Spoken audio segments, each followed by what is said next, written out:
Au-delà des clichés, pourquoi le Maroc nous touche? L'histoire de Julie, infirmière, est un témoignage vibrant de la beauté et de l'humanité de ce pays. Maroc, ce royaume forgé à partir des cultures arabes, européennes et africaines, nous offre la magie exotique de l'Orient à 2 pas de l'Europe. Il est difficile de résister, car la lumière enchanteresse du pays exerce sa magie sur vous, et les gens que nous allons rencontrer sont tous des reflets de cette lueur chaleureuse. Abdullah, qui vit dans la région de Taliouine, nous initiera au secret du safran. Les origines de cette épice millénaire sont encore imprégnées de mystère. On dit qu'elle a de nombreuses vertus et qu'elle vaut son pesant d'or, 7 or rouge. Julie, une infirmière, vit dans une vallée du Haut-Atlas, à 5 heures de route difficile du village le plus proche. Cette jeune Française se débat dans un environnement rude afin de prendre soin des communautés les plus reculées. Ali et Abdullah, les guides au Sahara, sont des habitués de la traversée du désert. En suivant les traces des mythiques caravanes, ils perpétuent la tradition des marchands qui parcouraient autrefois le sud du Maroc. Ce que j'aime le plus dans le désert, ce sont les longues traversées. Quand on marche pendant des semaines, on a un sentiment d'accomplissement à la fin, le sentiment de ne pas avoir perdu son temps. La chaîne accidentée du Jebel Siroua est un lien étonnant entre le Haut-Atlas et le Sahara, une terre où l'on ne s'attend pas à trouver une trace de vie. Un voyage qui ne commence que là où le sentier se termine. Il y a bien longtemps, des gens se sont installés sur ces plateaux lunaires pour protéger leurs biens des tribus pillardes du Sahara. Leurs villages se fondent dans le paysage ocre, comme s'ils essayaient de se camoufler, et leur sol est devenu le berceau d'une épice envoyée du ciel. On dit que le safran a été apporté ici au IXe siècle par une tribu voyageant d'Arabie en Andalousie. Maintenant, 600 ans après avoir été chassés de la péninsule ibérique, leurs descendants se sont installés dans ce paysage similaire. Nos grands-parents le cultivaient déjà, il fait partie de nous. Nous le cultivons depuis des siècles, nous avons tous grandi avec, nous l'avons toujours cultivé ici.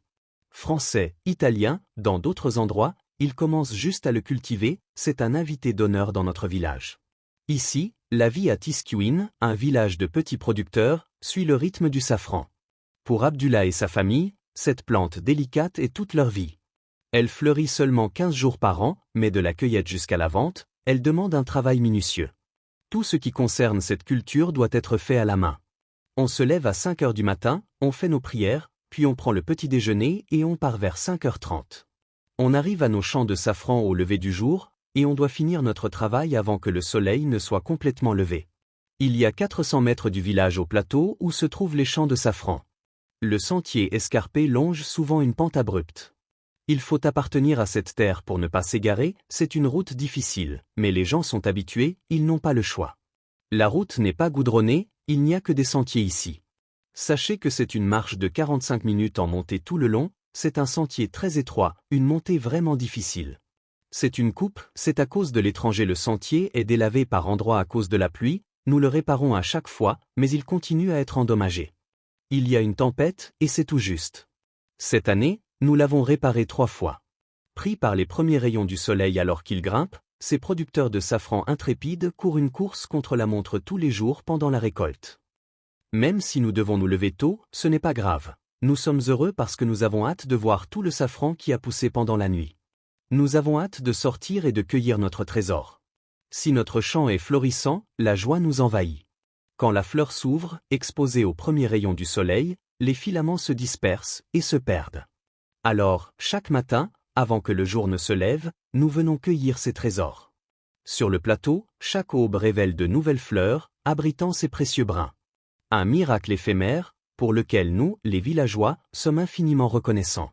Cette année est exceptionnelle, et nous espérons que cette générosité se traduira en une juste récompense. Notre terre est fertile, le safran y prospère, grâce à la fraîcheur du climat et à l'humidité ambiante. Ces conditions idéales nous offrent un safran d'une qualité incomparable. Loin du tumulte des villes, la vie s'écoule paisiblement pour ces berbères, en parfaite harmonie avec les cycles de la nature. Ici, à Tiskouine, la récolte est rythmée par le soleil. Dès que le plateau s'échauffe, il faut cesser la cueillette. Pendant la saison du safran, chaque minute est précieuse, et toute la famille met la main à la pâte. Même la fille d'Abdullah, après l'école, se joint à nous. Pour nous, le safran est vital.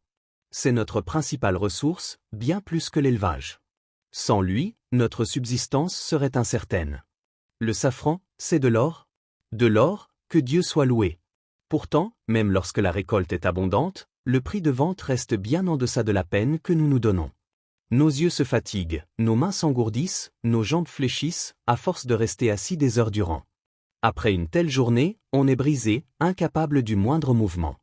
La récolte du safran est une épreuve physique et morale. On travaille jour et nuit, sans relâche. Le temps presse, et le travail ne souffre aucun report. La fleur a une durée de vie si courte. En la laissant se faner 2 jours de plus, c'est un mois entier d'efforts qui part en fumée.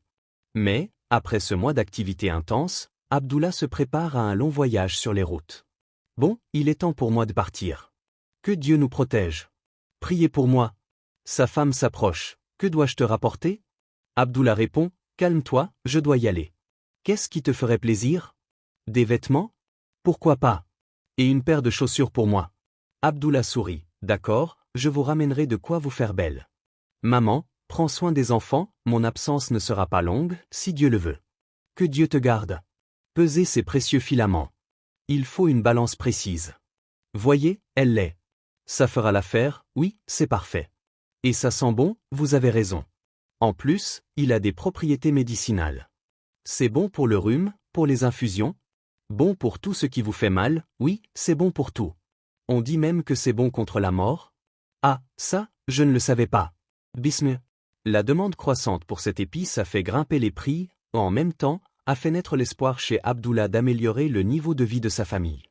Abdullah, en vendant mon safran, je peux acheter des vêtements pour les enfants, du sucre, du thé et de la farine. C'est ça, le safran, c'est de l'argent. Client, combien ça coûte? Abdullah, 5 € le gramme. Client, j'en prends 4 grammes alors. Abdullah, avant, je le vendais 2, 3, 4 € le gramme. Mais le prix a beaucoup augmenté? Client, c'est cher, non?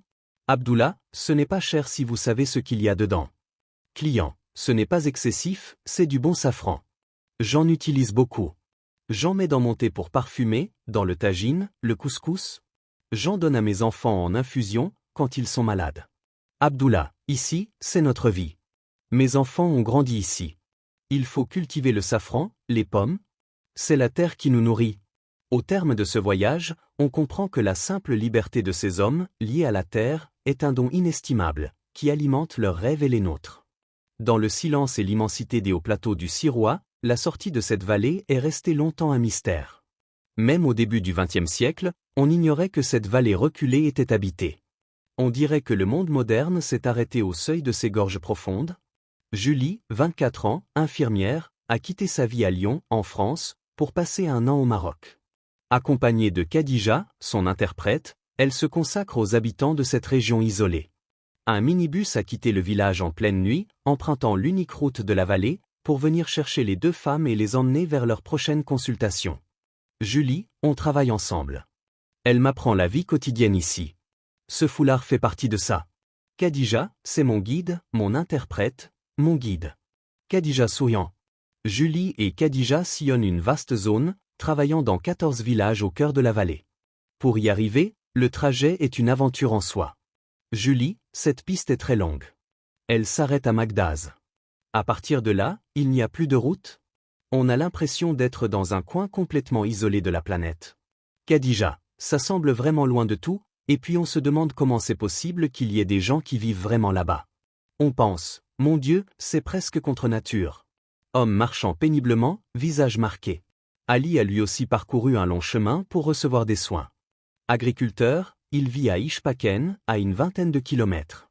Julie, c'est un voyage difficile, alors on repousse le moment aussi longtemps que possible. Mais aujourd'hui, il fallait qu'il le fasse. Julie, depuis combien de temps a-t-il ces maux d'estomac? Khadija traduit pour Ali, puis répond à Julie, ça fait 1 mois. Ici, chaque geste est empreint de quotidien. Quand il a les mariages et les célébrations, nous savions déjà que le safran avait certains pouvoirs et maintenant c'est prouvé, donc les gens l'utilisent de plus en plus maintenant. Nous savons que c'est vraiment bon pour vous. Le safran récolté en automne est vendu à différents moments de l'année, il se conserve longtemps et s'améliore même avec l'âge. Ouais, donc quand Abdullah a besoin d'argent, il prend simplement la route. Regardons, c'est du safran. Pur bien sur ses de première qualité, il vient de mon village, ma souffrance vient directement de mon champ, je ne l'achète pas la soupe, ok je vais prendre 5 grammes, regarde juste, prends une bouffée, c'est bon fait maison même si c'est cette année c'est léger et c'est rien de plus délicat que les écailles et les écailles doivent être précises, et bien tu vois elles sont précises bien ça fera l'affaire, oui c'est parfait ça sent bon tu as raison en plus il a des propriétés médicinales c'est bon. Pour le rhume et l'été c'est bon pour ce qui te fait mal, oui c'est bon pour tout c'est même bon pour la mort oh que je ne le savais pas bismillah la demande croissante pour cette épice ça fait grimper les prix et en même temps a fait naître. Julie, même si c'est cette année c'est léger et c'est rien de plus délicat que les écailles et les écailles doivent être précises et bien tu vois elles sont précises bien ça fera l'affaire oui c'est parfait ça sent bon tu as raison en plus il a des propriétés médicinales, c'est bon pour le rhume et l'été c'est bon pour ce qui te fait mal, oui c'est bon pour tout c'est même bon pour la mort oh que je ne le savais pas bismillah Julie. Ce n'est pas beaucoup. C'est un échantillon de cette année. C'est un peu léger, c'est sec. Je pense que c'est bon. Khadija. Ali, c'est bon ce safran Ali. Ça sent bon, et pour la santé, c'est magnifique. Il y a tous les bienfaits, je le prends pour tout. Bismillah. Cette épice magnifique a fait naître. Ali discutant du prix du safran. Ali, en vendant mon safran, je peux acheter des vêtements pour les enfants, du sucre, du thé et de la farine. C'est ça, le safran. C'est mon argent. Client, combien ça coûte, alors? Ali, 5 € le gramme. Client, j'en prends 4 grammes, alors. Avant, je le vendais 2, 3, 4 €. Mais le prix a augmenté. C'est cher, Ali, ce n'est pas cher? Si vous savez ce qu'il y a dedans. Sourire. Client sentant le safran. Client, ce n'est pas volé. C'est du bon safran. J'en utilise beaucoup, dans le thé, le tagine, le couscous. Et pour mes enfants, en infusion quand ils sont malades. Ali, c'est notre vie ici. Mes enfants grandissent là. On cultive le safran, on cultive les pommes, c'est tout. C'est la terre qui nous nourrit. Au bout de ce voyage, ce qui frappe, c'est la liberté simple de ces hommes, ce lien indéfectible à la terre, cette force tranquille qui nourrit leurs rêves. Route sinueuse de montagne.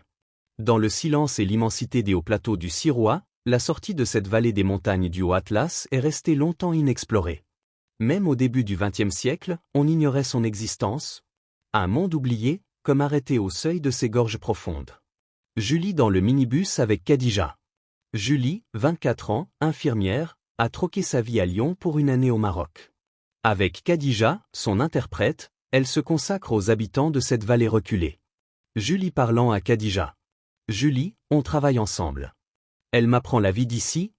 Montre son foulard, ce foulard, par exemple, Khadija, c'est mon guide, mon interprète, tout ça. Julie et Khadija en consultation. Julie et Khadija parcourent un territoire immense, soignant dans 14 villages au cœur de la vallée. Chaque déplacement est une aventure. Julie, cette piste est longue, très longue. Elle s'arrête à Magdaz, et après, plus rien. On se sent au bout du monde? C'est difficile de se dire qu'il y a des gens qui vivent là, si loin. C'est presque une main. Rivière traversant la vallée. Ici, le temps a une autre dimension. Il s'étire, se dilate, et il faut s'y faire. Julie, ici, le temps est élastique, c'est comme ça. On fait avec? Pas question de stresser. On prend les choses comme elles viennent. Une paysanne remplissant une gourde.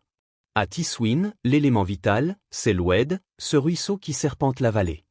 Il irrigue les cultures, mais sert aussi de chemin. Julie, c'est une vallée magnifique, mais la vie est rude ici, surtout l'hiver, avec la neige. Au printemps, la fonte des neiges est salvatrice. Même si la rivière déborde parfois et ravage les récoltes, on accepte ça. Ici, comme partout, l'eau est précieuse, on la respecte. On respecte la vie. Khadija, c'est une région magnifique, riche en eau. On a une vie simple, oui, mais les gens sont heureux. Je n'aime pas trop les villes, le bruit, la cohue, les voitures. Ce n'est pas pour moi. Si seulement les routes étaient meilleures, ça changerait nos vies. Julie et Khadija en marche. Aujourd'hui, Julie et Khadija se rendent à Tislund, à 10 km du dispensaire, pour une campagne de vaccination. Julie, souvent, on fait le trajet à pied, si le temps le permet. De toute façon, impossible de faire des plans. On ne sait jamais si la route sera bloquée, s'il va pleuvoir, si la rivière va déborder. Il faut vivre au jour le jour. Ça donne une certaine sérénité. Paysans au loin, travaillant les champs. Ici, la culture est forte, les liens familiaux indéfectibles. La famille, c'est sacré. Julie, ils aiment vivre ici, ils ne veulent pas partir. De ce que je vois, oui, Ils sont heureux dans leur vallée. Ils ne veulent rien d'autre. La vie est dure ici, les femmes travaillent sans relâche dans les champs, et pourtant, elles dégagent une force incroyable, un rire communicatif. On a presque envie de les plaindre, de se dire qu'on ne tiendrait pas une vie pareille. Mais en réalité, elles sont heureuses, profondément heureuses. Julie souriant. Julie, je me suis habituée à cette vie assez vite, finalement. Le plus dur, ça sera de repartir, de me réadapter. Mais je sais que je ne suis qu'une étrangère ici, de passage. Je donne ce que je peux, je vis chaque instant intensément. Mais ce n'est pas chez moi. C'est peut-être ça, le plus beau. Tout a un début et une fin. Julie s'occupant d'un enfant. Ici, à Tiswin, Julie a trouvé l'essence de son métier, cette connexion authentique avec des hommes et des femmes dont le quotidien est si éloigné du nôtre. Transition vers un paysage du Sahara. Loin de ces vallées verdoyantes, nous partons maintenant vers le sud, vers des horizons plus vastes encore. Vers une terre où le voyageur se perd dans l'espace et dans le temps. Une ligne de partage où les vents violents sculptent le paysage et où le soleil implacable frappe hommes et bêtes. Nous voici aux portes du Sahara. Caravane dans le désert. À mi-chemin entre les plaines du Tafilaleh et la vallée du Dra, cette région est le berceau d'un mythe, celui des grandes caravanes, chargées d'or, de sel et d'autres richesses, sillonnant les routes entre le Maroc, le Niger, le Soudan et la Mauritanie. Ces caravanes ont fait la fortune des villes et des hommes, créant des liens vitaux entre ces pays. Aujourd'hui, il ne reste plus qu'une image romantique de cette époque. Une image que perpétuent ces deux fils du désert, Ali et Lassen, guides dans le Sahara, habitués des longues traversées, 1 mois et demi, parfois 2, coupés du monde extérieur, avec leurs chameaux. Ali et Lassen, guides dans le Sahara. Ali dit, cela fait plusieurs jours que nous voyageons. Nous suivons une ancienne piste, celle qui mène à Tombouctou, Lassen. Aujourd'hui, nous allons explorer un chemin que nous n'avons jamais emprunté. Avec l'aide de Dieu, bien sûr. Je suis guide dans le désert depuis 20 ans, et j'ai envie de découvrir de nouveaux horizons. Plan large de la caravane Ali, nous cherchons surtout des puits.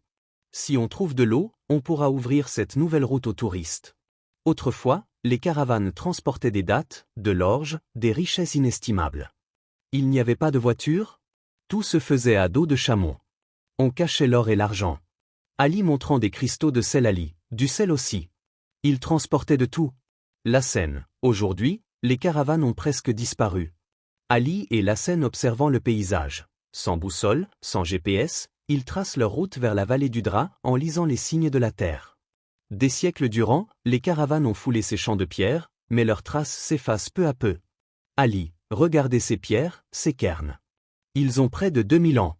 Ils marquent le chemin, jusqu'à Tantan et même en Mauritanie. Lassen contemplant le ciel étoilé. Ici, dans l'immensité du désert, sous ce ciel étoilé, mes pensées se concentrent sur l'essentiel. Ma famille, mes enfants? Je me sens en paix. Le désert apaise l'âme. Après plus de 10 jours de voyage, leur réserve d'eau est presque épuisée. Il est vital de trouver un puits, ces points d'eau qui jalonnaient autrefois la route des caravanes tous les 20 ou 30 kilomètres. Mais certains sont asséchés, d'autres oubliés. Chameaux s'abreuvant la Seine, ils peuvent passer 15 jours sans boire, mais là, ils ont soif. Ils boivent tout ce qu'ils veulent, près de 40 litres. Ali souriant, ce que j'aime le plus dans le désert, c'est ces longues traversées. Quand on marche pendant des semaines, on a un sentiment d'accomplissement, le sentiment de ne pas avoir perdu son temps. Ces routes commerciales ont jadis donné naissance à des villes florissantes au cœur du désert. Un âge d'or révolu, mais certaines, comme Tagmuda, restent des étapes pour les caravanes modernes. Ali et Lassen rencontrant Baba Raglil Ali. Baba Raglil est le gardien de ce passé. Descendant de caravaniers, il est la mémoire vivante de Tagmuda. Tagmuda abrite un trésor, une bibliothèque de milliers de livres, rassemblés par un homme, Mohamed Ben Nasser. Grâce aux caravanes, il a importé un savoir précieux, faisant de cette ville un centre d'études renommé. Baba Raglil, c'était au XVIIe siècle, l'âge d'or de Tagmuda. On y enseignait la théologie, le Coran, les sciences. J'ai appris qu'il y avait plus de 1400 étudiants de la ville. On y enseignait à 1400 étudiants. Baba Raglil, le plus vieux livre date de 1063. Il vient de Cordoue, en Andalousie. Des œuvres écrites par des savants de tous les pays, Ali, Cheikh Mohamed Ben Nasser voulait que tous ces livres soient accessibles à tous. Il disait, que Dieu fasse de notre pays une terre de religion, de culture et un havre de paix pour les pauvres et les nécessiteux. Ali et Lassen reprenant la route. Pour ouvrir cette nouvelle route, Ali et Lassène doivent franchir un obstacle redoutable, de hautes falaises. Le sentier existe, les animaux l'empruntent, mais sa localisation exacte reste un mystère. Rencontre avec un nomade Lassène dit « Connaissez-vous les sentiers par ici ? Nous voudrions aller à Tagmont. On pense être sur la bonne route, mais on n'est pas sûr. Pourriez-vous nous indiquer le chemin, s'il vous plaît ?» Nomade répond « Je connais bien ces montagnes, je peux vous aider. » Le nomade accepte de se joindre à l'expédition. Il va laisser sa moto à son campement et rejoindra la caravane un peu plus loin. Conversation au milieu du désert Lassène, nous devons résister, préserver notre héritage. C'est notre histoire, et il faut la transmettre à nos enfants, aux générations futures. Ali, c'est vrai. Avant, les gens d'ici n'avaient rien, même pas de couverture. Ils se couvraient de vieux tissus, mangeaient du pain de son. Ali montre des ruines. Ali, regarde, ils s'abritaient là-haut. Ici, c'était pour le dromadaire, et là-haut, leur chambre, rien de plus. Lassène, regarde. Un chacal a fait ça. Il a enterré un piège pour attraper sa proie. Discussion du chemin à suivre Ali. Quel sentier on prend, celui de droite. Lassène, Bismillah. Ali, va vérifier avec le nomade. Je préfère qu'il nous confirme que c'est le bon chemin. On ne bouge pas tant qu'on n'est pas sûr. Ali part se renseigner auprès du nomade. Lassène dit, d'autres caravanes sont passées par ici, avec leurs ânes et leurs dromadaires, avant nous. Mais la prudence est de mise. Traversé d'un passage difficile, le nomade connaît bien le sentier. Il explique que si on ne passe pas par là, il faudra faire un détour immense. Il faut resserrer les charges, faire confiance à son dromadaire et à Dieu. Mais le passage est extrêmement rocailleux. Ali, joyeux Noël. C'est du sport. Marche difficile dans les rochers Ali, le plus dur dans le désert, c'est la responsabilité de la caravane. Ouvrir un sentier mal balisé, affronter les tempêtes, le mauvais temps, guider les gens et les animaux, ce n'est pas facile. Lassène, il faut s'entraider, se soutenir dans toutes les situations. On connaît la région comme notre poche, mais il faut toujours être vigilant. C'est dur, parfois, mais je ne changerai ma vie pour rien au monde. Contemplation du paysage Ali, allez. Hommes et dromadaires, en route. Il faut partir, faire le voyage, découvrir de nouvelles terres, de nouveaux espoirs. Le reste nous sera accordé. La longue histoire des caravanes se poursuit dans ce paysage sans limite, en direction de nouveaux horizons, fin d'histoire. Ciao ciao.